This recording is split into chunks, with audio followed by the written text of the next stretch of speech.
Hey, thanks for coming back. Glad to see you. How was your week? It was good. Good. Busy. Good. Did you complete the mindfulness homework that I had given you from last week? Yes. Great, great. So this week we're going to jump into another one of the dialectical behavior therapy module skills. This week we're going to focus on interpersonal effectiveness. Have you ever heard of that before? No. Okay. So it is one of the main skills, kind of focusing on your relationships, since you know DBT is very relationship focused. So interpersonal effectiveness is going to help you achieve your goals and objectives that you're searching for, being able to maintain your relationships and strengthen them, and also enhance your own self-respect.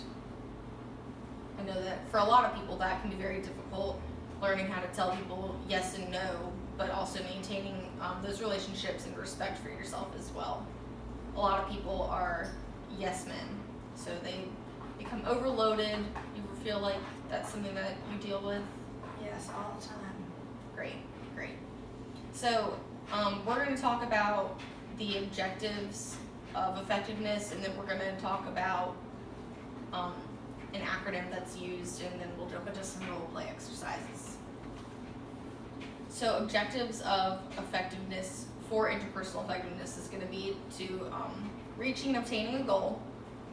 Objective is to change something, obviously. That's one reason that we engage in DBT, or to resist change as well. So this skill is going to help you do all of those things. Our acronym for this week is Dear Man, and we're going to jump into some other ones next week as well. But the Dear Man acronym is to help you in DBT. It's shorthand for the set of skills that enable you to effectively obtain your objective or goal. And you'll kind of see how that works hand in hand when we jump into some of those role-playing exercises. So the D is for describe. You're going to describe your goal here. The E is for expressing feelings. A is for asserting your wishes. R is for reinforcement or stay. And M is for mindful. A is for appearing confident. And N is for negotiate. Do you see how all those things tie in together for interpersonal effectiveness, helping you reach the things that you're trying to get across? Yes. Do you have any questions so far? Okay. So we're going to jump into some of these role-playing exercises. I'm going to give you the example, and then I want you to answer back, and then I'll give you some feedback, okay? So remember your Dear Man for when we're going through these. If you have any questions in between or need me to clarify anything, just let me know. So our first role play exercise is going to be, you're with your significant other and they want you to be more physical than you're willing to be. How do you say no? I would just tell them that I'm not comfortable with being more physical. But can you tell me exactly what you would say to them? Maybe I should be your significant other, and then you can give me your response to make it more realistic. So I think we should move to the next level. I feel like I'm very ready for that. We need to be more intimate together. I don't think I'm ready for that. I'm not comfortable with that amount of physical contact yet. But why not? Come on, I mean, I love you, you love me. This will be good, this will be fun. Maybe we can take it a little bit slower, because I'm just not ready for that yet.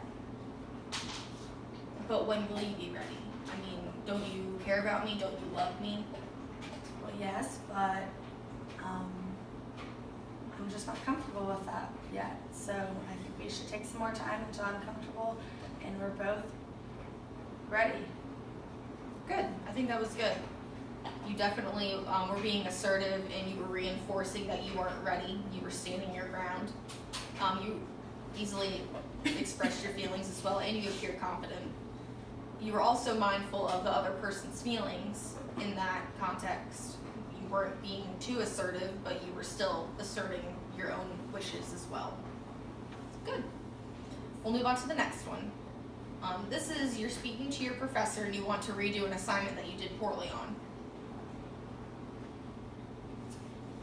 Could you please give me the opportunity to resubmit this assignment? I think that I could do better, and I would be grateful for any opportunity or chance that you would have to be able to give me to redo my assignment. Any consideration would be greatly appreciated. I'm gonna be your professor here. Well, if I give you a chance, it means I have to give everyone a chance to redo something if they don't like their grade.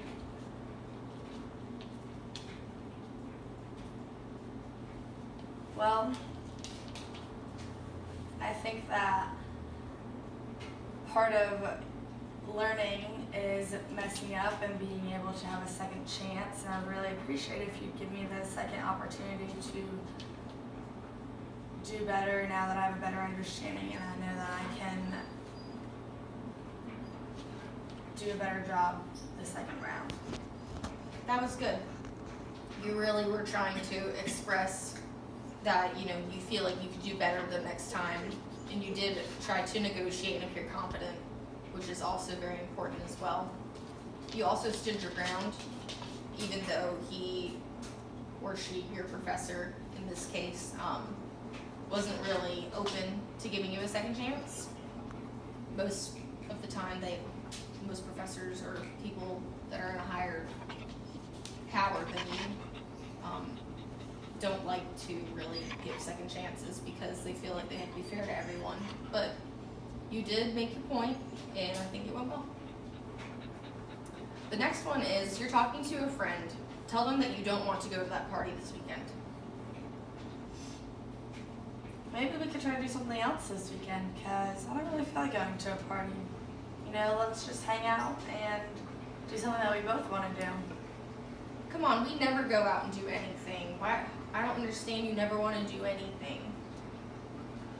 Well, I'm up for anything besides the party because I just don't think that I'm really going to enjoy it, and I know that we could have fun doing something else that we both want to do. That was really good. You must have worked on that one before. Oh yeah. The best thing I think that you did in that situation was that you gave another option, which is good because that's how you try to negotiate with people to maintain that relationship, but also enhance respect for yourself while trying to achieve that goal of, you know, not going to the party because you don't want to be there. That was really good. And the last one that we're going to do right now is you're talking to your sibling and you want them to loan you their car. Can you please just let me use your car just this one time? I promise that I won't do anything to mess your car up, and I'll treat it in tip-top condition. Well, I mean, like, why do you even want it? What is your plan here? How do I know that I can trust you? Well, I just need to run a couple errands, and I'll be back in an hour and a half. Well, what if you're not back in an hour and a half and I don't hear from you? I'm going to think that something went wrong the entire time. I just don't know if it's a good idea. Well, I really need to use your car. I mean, you can come with me if you want. But I have my own things to do, so where does that leave me? How do I know that you're actually going to take care of it while you're gone? How do I know that you're making it from place to place and not wrecking? Well, I mean, I need to do these errands and go to different places, and I can't do that without a car, so I'm not going to ruin the one car I get to use. Okay, you're being a little too assertive to get your point across. I understand that with family members and close friends, it can be very difficult to, you know, not be so assertive, but try to think of some ways to negotiate this with that person.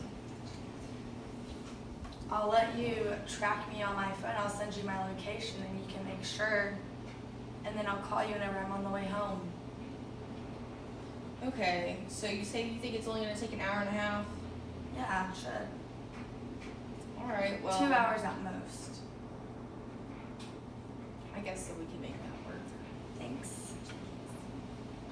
Good job. I think that, you know, giving them that reassurance and reinforcing the fact that you are going to be safe and responsible is very important, and you stayed confident the whole time.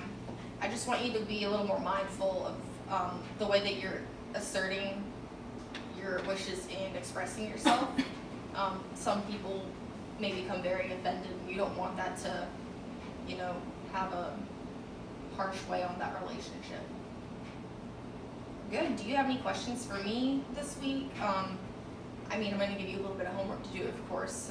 With DBT, we really try to implement the homework aspect so you can take it home and work on it throughout the week so that you can meet with us next time.